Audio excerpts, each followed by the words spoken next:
Hello, and welcome to the Max Revenue Show. I'm your host, Trey Shields, along with the Zen Master of Commercial Insurance, Micah. Micah, how are you this afternoon? Like I always say, peace, love, and joy. Every time it gets you laughing. That's why I like it. I always forget about it.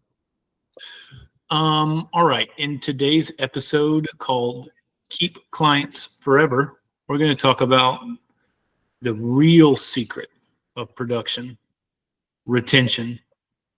Retention. But before we do that, let's go into our title sponsor, Insurance XDate. Can't say enough good things about them. Love them. CRM / lead gen / task manager, all of the above. If you are a producer who likes working 120 to 150 days out based off of X dates, then Insurance XDate is the software you should be using. Micah, what are your thoughts? I second everything you just said. Couldn't do my job without it. Need leads? Go Insurance XDate. Let's go to their website for a second here real quick. Let me see what their little tagline is again. We missed last week, and so I'm a little rusty. InsuranceXdate.com. I was in Wisconsin last week. Yes, you were.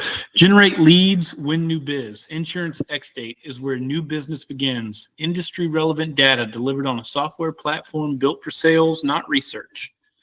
Identify and engage with prospects in minutes. Keep track of your opportunities and get production done. Yes, sir. All right. Both use it. Love it. Used it long before they ever sponsored the podcast. So shout out to Insurance XDate. All right. Let's get into retention. Micah, per usual, I called you and said, hey, what do you want to talk about? Because I don't really have anything to talk about. And you said, let's do retention. So here we are. Let's talk retention. Lead us off. Yeah. It's at the forefront of my mind because I'm trying to grow my book back, right? And so I'm hitting, in exactly 1 month, it'll be 4 years since I have left. Damn, it was that long ago. Agency and made the move here. Yeah, hard to believe. So the interesting thing's kind of happening now because now I'm coming up on some of these renewals for clients I have. They're coming up on like the third time renewing or the fourth time, Mm-hmm. And I think when you got a market where it's a hard market, rates are going up everywhere, not just insurance, but things are just going up for every type of expense, right? The economy's, there's kind of some uncertainty out there depending on who you listen to or whatever. And people just kind of get that itch, right? I've heard it referred, one person I work with said, hey, it's vendor fatigue sometimes. If people just think, hey, we need to make a change. And sometimes you could be at the wrong end of that change to no fault of your own.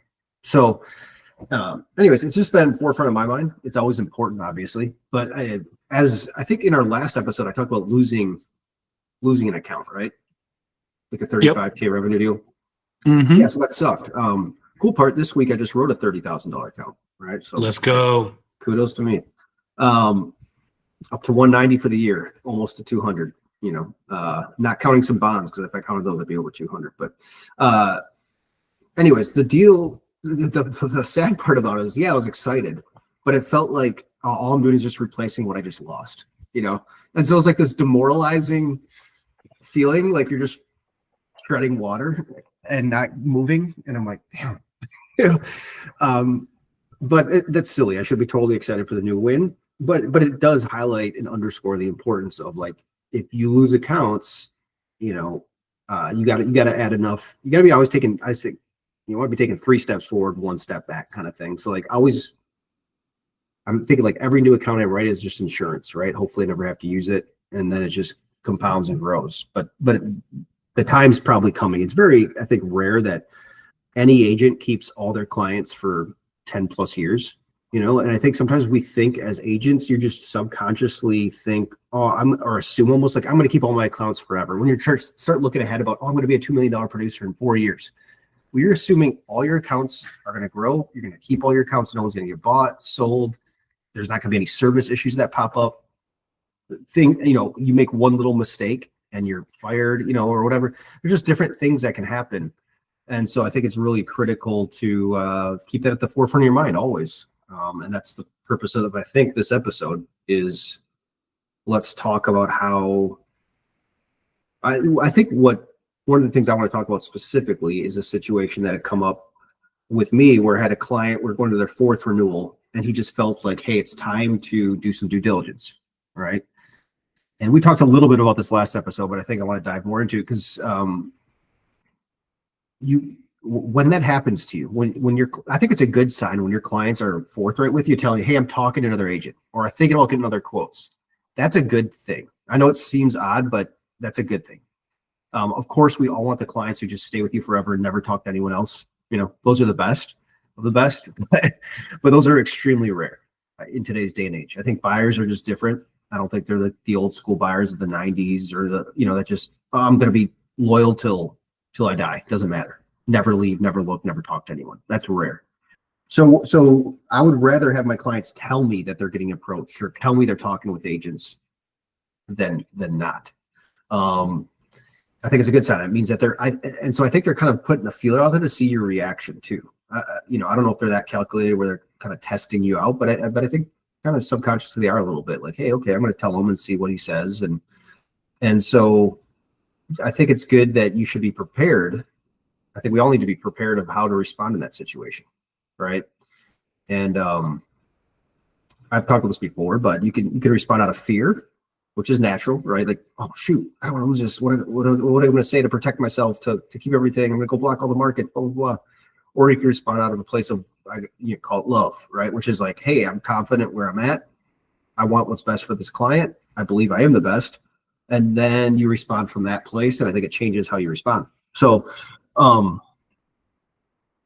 this one particular situation, the guy told me a month ago, hey, I'm talking with 2 of their brokers. I just want to be forthright with you. And I said, hey, no worries. I don't blame you. It's year 4. You have conversations. The one thing I always remind people of, though, is that you working it in a non-disrespectful way is like, hey, totally get that. I would talk to people too. However, I just want to remind you of how the market works, right? So how the game is played. So your clients, this is not forefront of their mind. So you got to remind them a little bit on this, right? And just tell them, hey, just so you know, all the carriers, they're only going to release 1 quote to 1 agent. Usually they'll be like, oh yeah, I remember that. And so this is where I'll just typically add and be like, again, if you're talking to one of these agents, they have a market I truly don't have, let me know. Or if they're telling you something that sounds off, just give me the chance to at least defend myself. And most of your clients, if you're doing a good job, will do that. They'll tell you, yeah, no, absolutely. I just wanted to let you know. But if you take that high ground approach, I just think I just think you're going to end up keeping more accounts than you will if you take the fear-based approach. And you feel better about it anyways. So me and him had this conversation. I told him, hey, talk with him. Let me know. So he came back with like an email with some questions like, hey, here's some things. And I responded. And basically it's funny. That was all I said about it. And we just went on with our marketing efforts. We're doing our normal thing. And I just shot him an email yesterday with an update. He's still 2 months out, but he was like, hey man, appreciate you. You know, no reason to give me more updates. I trust you. And that's it. So everyone else is gone. We're the only one in the market. And that same story though is played out a lot of times, or I'll have, basically where people talk with other agents and they just basically end up saying, what's the point, themselves. And that's where they have to make that decision. And then I also want them to know again, hey, if you're tempted to get a quote, or if they have some market, you have to say this. It's weird to say because you feel like I'm going to put myself at risk. But hey, if they have a market I don't have, by all means, get a quote with them. That seems very uncomfortable to say for a lot of us. I think, 100%. So had to happen. So that happened once, and then I have 2 weeks later, another guy's like, hey, my bond guy is really pushing me to get a quote, and we were over lunch, and I was just like, hey man, I don't think he has a market I don't have. I said, are you happy with my service and everything? Or is there something we could? He's like, no, everything's great. He's like, I'm just going to tell him, I'm happy. I was like, no, I said, I get it, man, but have the questions. He's probably just doing his job. I get it. But I guess, again, there's about 3 markets that write your type of business. If he has an extra one or something I haven't heard of, let me know. I'll run it by me. I'll shoot you straight. So, yeah, I'll let you chime in a little bit, but that's kind of been on my mind a lot. So I thought it'd be helpful to some people listening, as you guys are trying to grow your books out there. Yeah, I just want to, any strategies for retention, like pre-renewal strategy meetings? Like, tell me, like, 101, retention 101. What do I need to know? Yeah, so I think the biggest thing for me has been the pre-renewal strategy meeting. And, how I do it from start to finish, I call that client about 7 months to 8, right? Or at the end of the 7th month, or maybe beginning of the 8th month, I give them a phone call, not just an email. Hey, Bob, your renewal's coming up in 120 days, 4 to 5 months. I want to put something on the books where we can discuss the renewals, pre-renewal I use the word strategy, so it sounds important, but renewal strategy meeting, talk about our negotiation plan, make sure you're getting the best the market has to offer, make sure we're on the same page, and just to kind of give you an update of what's going on in the market so you're not surprised or anything like that. What works? They give you the date, you set the meeting. And I think that step alone, they just know, okay, my guys got it. Because they're going to start fielding tons of calls, right? And then at that meeting, what I just told you is your outline. And your outline for that meeting is pretty simple. I usually bring in like something from the market. I'll Google, because all these carriers or big agencies will release like their market data. So I'll take the most recent one. I'll find like a 1-pager that has market info for each line of business. And then I'll maybe make a call to the underwriter that's on the account and say, hey, just how are, this account's coming up. I know it's 4 months out, but any thoughts or whatever, just to get some intel. Now I'm talking how I prep for the meeting. Another thing I might do is if I know there's some open claims, I'll kind of ask I'll check with my claims guy or look at the claims info just to see, is that still reserved? Just so you go into the meeting and you can be prepared to talk about things. And then the other thing is the exposure data. Just, hey, here's where we're at. And we're 4 months out. Are we still tracking? But those are probably the things I'm preparing for that meeting. It's nothing super long-winded. It's nothing like I create a formal packet. I just kind of go in there. Maybe, like I said, the only printout is usually the market data, and I'll highlight a couple things on there. And then I'll just have some notes of what I want to chat about. Like I said, I'll kind of jot down their exposure data and stuff like that. And then the last thing is talking at that meeting about what we want to do at the renewal. So it's like, hey, here's what we did last year. Maybe even bring in last year's marketing results with you is a good idea. Now, what do you want to do? What should we do this year? What are you thinking? Here's my thinking. And then kind of have a conversation. Because if you shopped it really heavily last year, I mean, in all honesty, your goal is to hopefully not drop it heavily again this year. You know it's not in their best interest, but you also don't want the client to think that you're just going to sit on your hands and not do anything. And so that's where you have to kind of make sure you're not making yourself look out like you're going to sit on your hands, right? Because that's what they think you're doing, but you have to still make it seem like you're still working and negotiating. So maybe even if it's with the current carrier, it's like, hey, Bobby, we quoted with 10 markets last year. Here's what we got. I don't expect any changes. But what are your thoughts? What do you want to do? Do you want to go that aggressive again this year? Or should we maybe let this current carrier we just moved to last year, get their thoughts before you talk? Of course, you have your idea of where you want it to go to. But I think sometimes if we just start spewing like what we think is best automatically, then they might not even say anything to you, but they might get to the point where in their own head, they're thinking like, man, I don't know, maybe I have to talk to another agent this year. He's just not going to shop. So it's a fine line. It's something you just got to get used to. And so you recommend pre-renewal strategy meeting 150 days out? And try to do it 4 months roughly. Okay. And then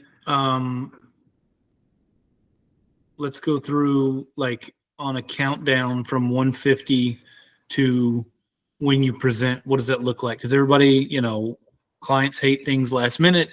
The communication process throughout, like how often are you keeping them abreast of the situation? Love that word. How often are you keeping them up to date on everything? Like what do you look like from 150 all the way into renewal, and when do you typically present? Yeah. I mean, I'm not talking with them every week or every day, but one of the things I do is there you go. One of the things I do A breast is, and doo-doo. I'm a child. Go ahead. Make their life easy in terms of gathering the renewal data. I think one of the things that makes you look bad is when you send, of course, blank applications. Or the other thing is you ask questions and they're thinking, you already should know these answers. You've been my agent for 2 years. Of course you know the answers. You're thinking, well, I still need to get the updates. But if you just send blank applications, it's going to appear as if you don't, right? Or if you're asking the same questions you should know. So there's the pre-renewal strategy meeting. Then you have to actually get the updates. So it's another, you can say the second meeting. So I'm glad you actually asked this. It's important. This meeting's where you got to want it to be frictionless and easy. Ask your account manager or do it yourself if you don't have an account manager. Go pull last year's supplemental. Get the new supplemental that you'll need for the renewal. And then you should have like an exposure workbook or something where it's like last year's sales and then, you know, all the data that you got to fill in. There's not much, just payroll, sales, and then when you meet with them, what I typically do is pre-fill what I can, right?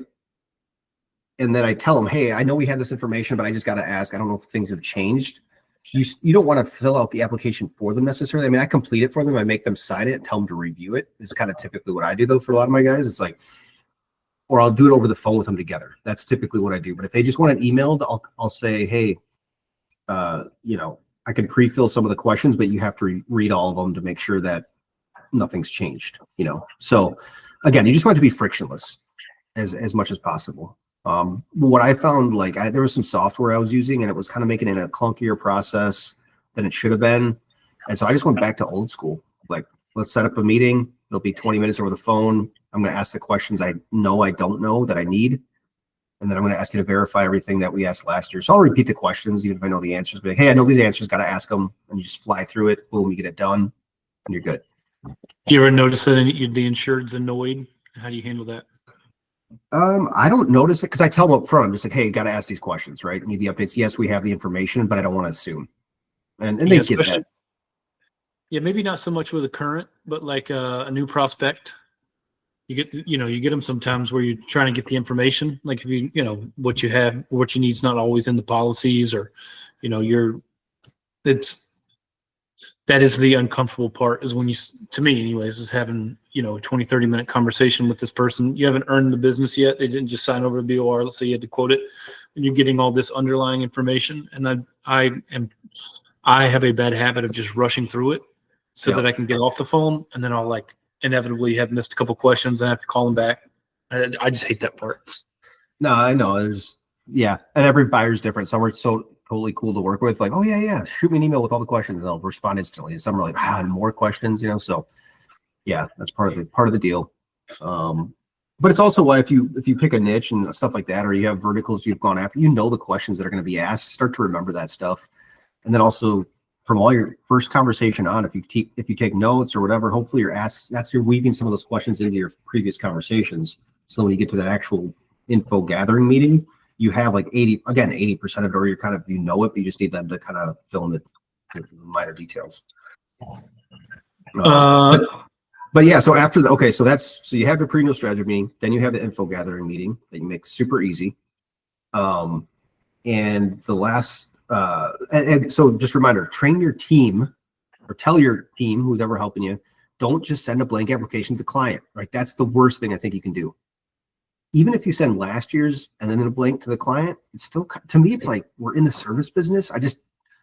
As an agent, and this is where I'm probably too hands-on, I pre-fill the parts for them. I never sign anything, of course. I'm just pre-filling some of the questions that I'll tell the clients, like, hey, I try to pre-fill this as much as possible. We're missing number 5, 7, 8, and 10. That's a lot easier of a process than here's another blank application to fill out. So, yeah, so I do that. And then from there, dude, I just basically, as I get quotes in, start giving them calls. So if we set a target date of 3 weeks out to deliver, maybe 4 weeks if we get lucky, but 3 weeks is kind of the goal. I always tell the client to have in my hands 2 weeks out is the latest I want to be presenting to you, but you know, somewhere in that 3 week range.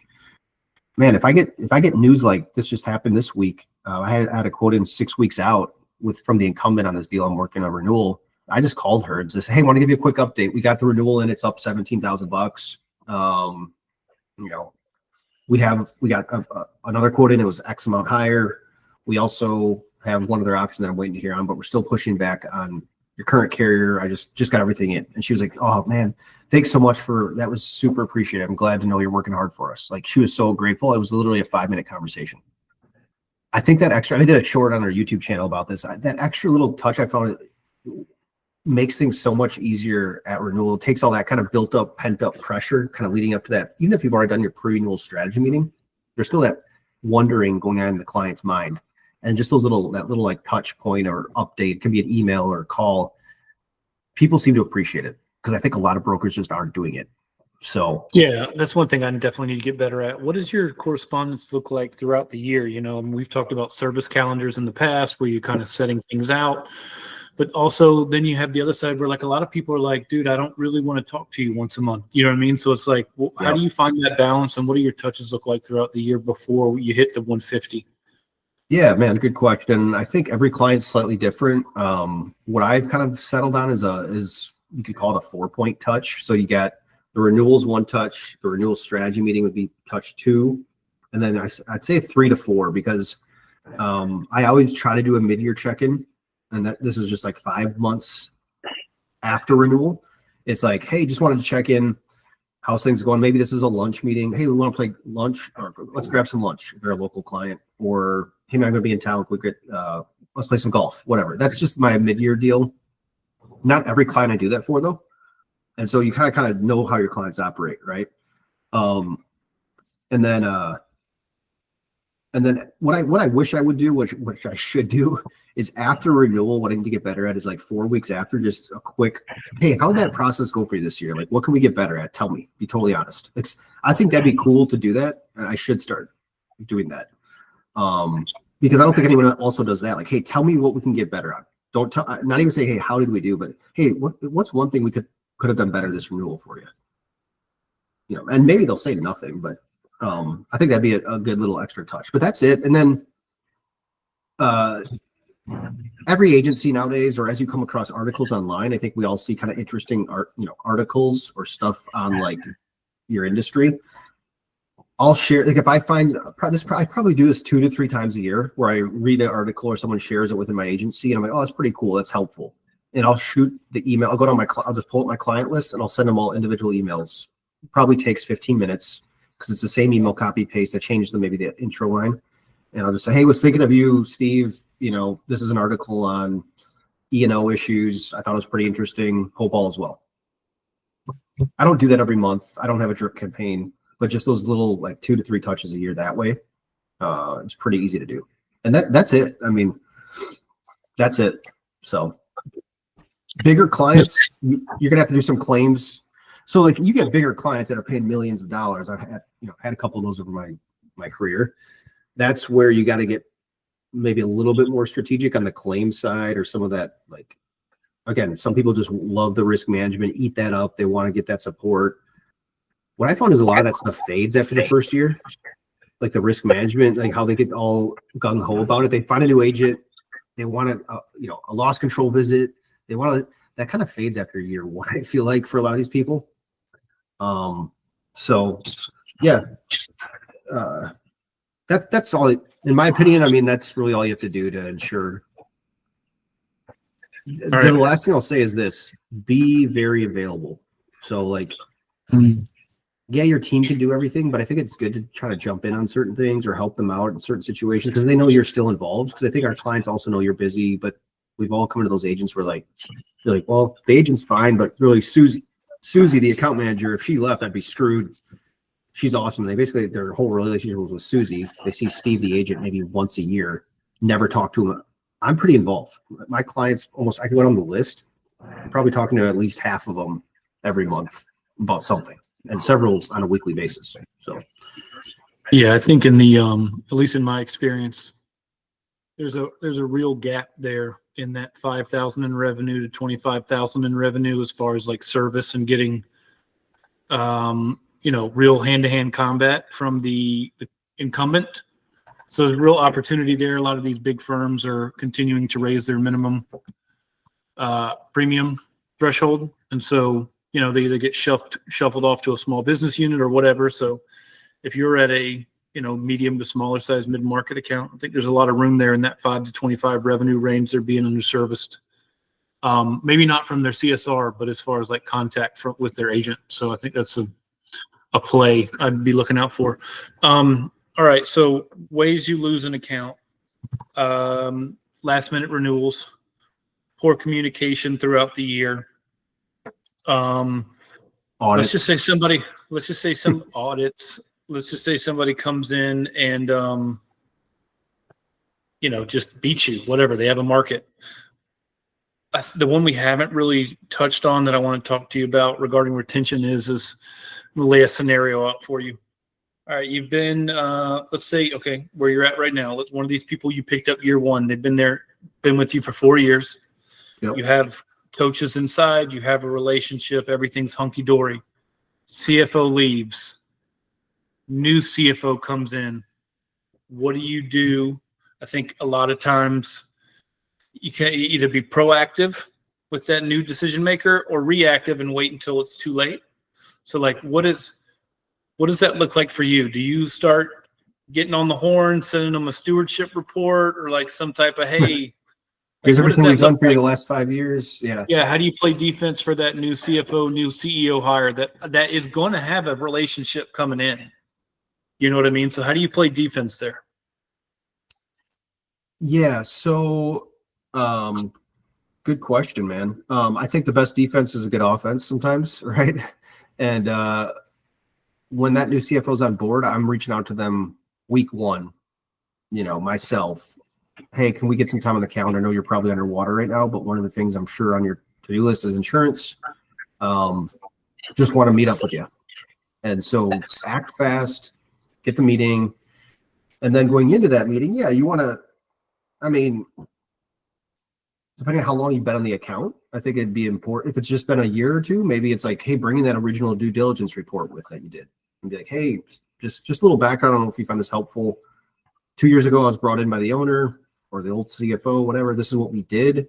We got you here. Here's what we've done here's how and you could bring a premium trending deal if you want to, if it looks good, maybe if it looks bad.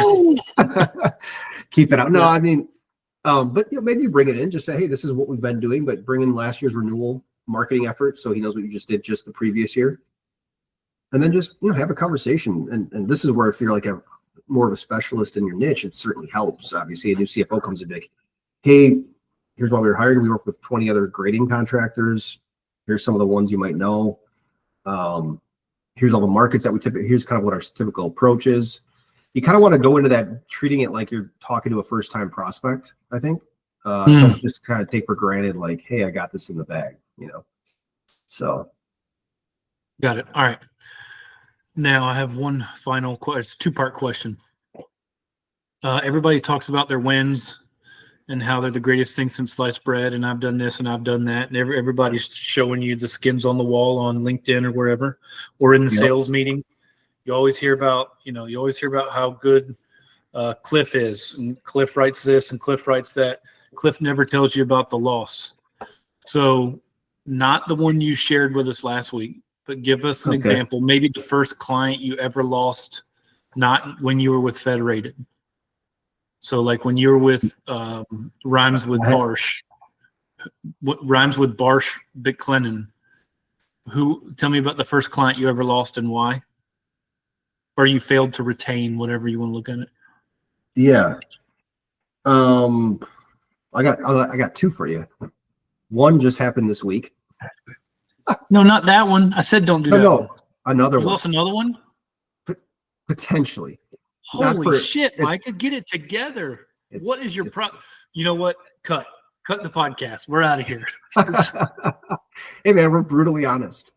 No, it's a really good story. It's a good learning lesson. And it's not completely lost yet. I'll tell that one first because it's fresh. He'll sting. I write an account last year. We just wrapped up the second year's renewal in June. Went great. Actually got them to a standard market, saved them money. Well, I get back from vacation. They had an audit, right? So I open it up. what the hell? They were about their projected sales were about 50% of what they should have been. Right. I was going in at 4. They did 7.7. $8 That's on rate. them though. Yeah. So $8 rate. This is where we're taking ownership, right? So $8 rate that comes in at $30,000 they owe, right? Which I've had much bigger audits than that before, but anyway, so I emailed the client immediately. I was like, hey, I didn't want to freak out, right? Because I was like, I'm just gonna email them and say, hey, we got this. It's substantial. Here it is, but here's how it's factored. Here's why it happened, and let me know if you have questions or you want to get on a phone call. Well, I get an email Monday just like berating me, dude. And even my account manager was copied on it. She was like, this was like she went for the jugular. Total, like, you are basically calling me what do you call incompetent? No, well, she said that too. She's like, this is why we have an agent who knows insurance, who knows this stuff, and blah blah blah. And she's also, but doesn't she tell you what her expected receipts are? Yes. I'll get to that in a second. She also said, I did it for the commission only. Blah blah blah. And I was like, okay. Honestly, so this is the cool part. I was actually proud of myself because, one, I read the email, and internally, the old me, my neck would have been just tense as hell. I would have been anxious, stressed. I felt total peace. I was like, my mind was thinking about it. I'm not just like, floating in the clouds or something above it, but I felt like zero, like anxiety, like bad anxiety, like I usually would feel. For a couple reasons. One is what she was telling me was not true of myself. I knew I wasn't doing anything shady. I wasn't trying to do, anything like that, right? I wasn't trying to make the numbers look better than they should have. But two, like you said, we had documentation of us. We showed the rate. We showed what it was based on the renewal twice. One on the DL page, one on the final premium summary page.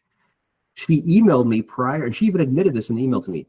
Yes, I emailed you asking, and you responded, but I guess I just was confused. But you still should have known better because our whip was way higher than what we were forecasting. But I was like, well, what do you mean your whip?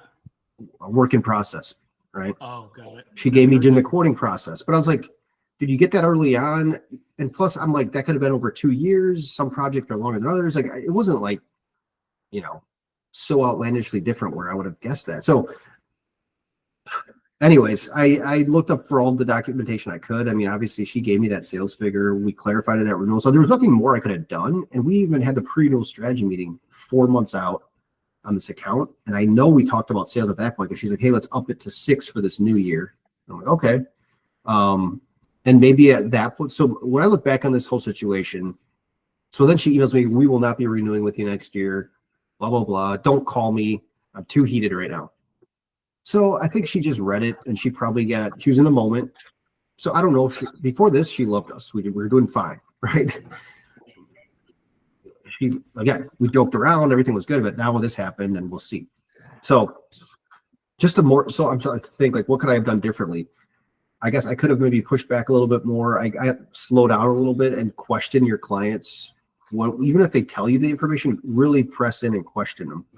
Like, hey, are you sure? I saw your whip. It was here, maybe that. So that's the only thing I could have done different. And then again, at the pre-renewal strategy meeting or even the mid-year meeting to do the check-in on the mid-year call and just run the exposures by her. Say, hey, are you still tracking on these?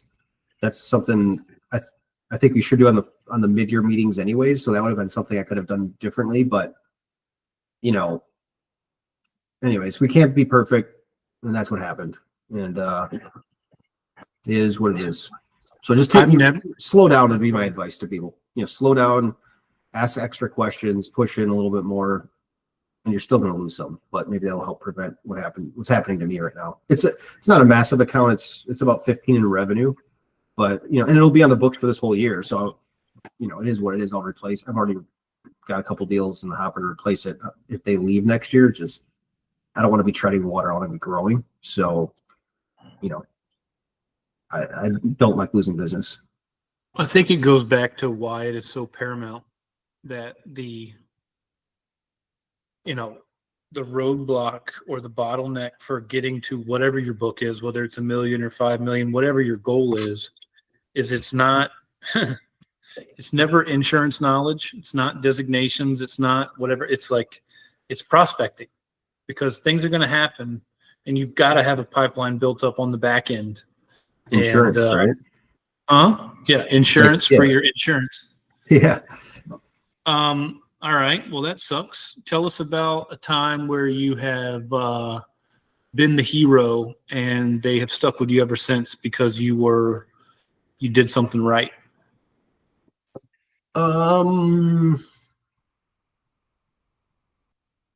Man, I feel like I said, I hadn't lost a lot of clients. So I think just doing the basics, and like, especially if you take it over by doing due diligence first, even if you have to quote or you end up BORing it, but you start with the due diligence and then you build from that point forward, you already and then you just stay involved. I feel like most clients will give you the benefit of the doubt, or they'll like let little things slide here and there. Not saying you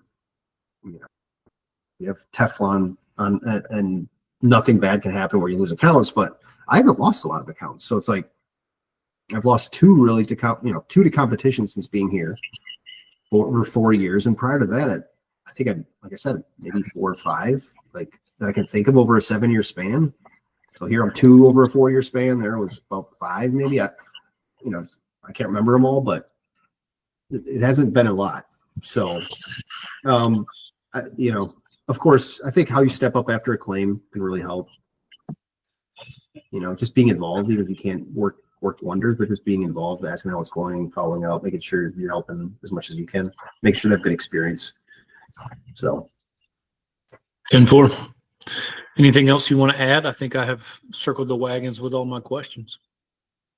No, I don't really have anything else. I think that was kind of the gist of what I was feeling like would help people to talk about this week, because I think this is for everybody, right? Even if you're a young guy, great. You want to know this stuff going into year 2. Because you can't afford to lose an account. Or if you're a guy, you're 5 to 10 or 15 years in, don't get complacent, right? I have seen, like you said, it goes both ways, right? So you see somebody who validates and then literally unvalidates because they lose somebody. Yeah. Right. So that sucks. And then also, when we were at the old firm, and we would be at sales summits or these virtual sales meetings or whatever, you'd break out in these small groups. And I can't tell you how many times you would get this 50, 55-year-old, 60-year-old guy in there who's like just been getting his ass handed to him for the last 5 years. Yep. You know what I mean? And he's like, I got to rev this thing back up, because you hit cruise control and over time, that attrition, you're just not replacing it. And then you look up and I don't remember his name nor would I say it anyways, but I remember like right before I left, I was in one of those breakout groups with this guy that was an EB producer. And he had a $2 million book at one time, and he was well below $1 million. What? Yeah. That's crazy. Yeah. Unless you're out the door. Wow. Yeah. I knew guys who've gone from like 1.2 down to 8, or 9, and they kind of get in that rut and then they get back. Yeah. Dude, I told you the story about the guy. I told you the story about the guy that only wrote, maybe like a dozen accounts, and 6 of them made up like 90% of his book. And they all either went into captives with another agent, went out of business, or what was the other one? I don't remember. Anyways, he was at almost $1 million book and unvalidated because he put all his eggs in so few baskets. So, anyways, yeah, that's great dude though. If he's listening, shout out to you. You know who you are. Which I can guarantee you, he's not listening. So yeah, that's all I got, man. So nice. Anyways. All right. Let's sign off from there.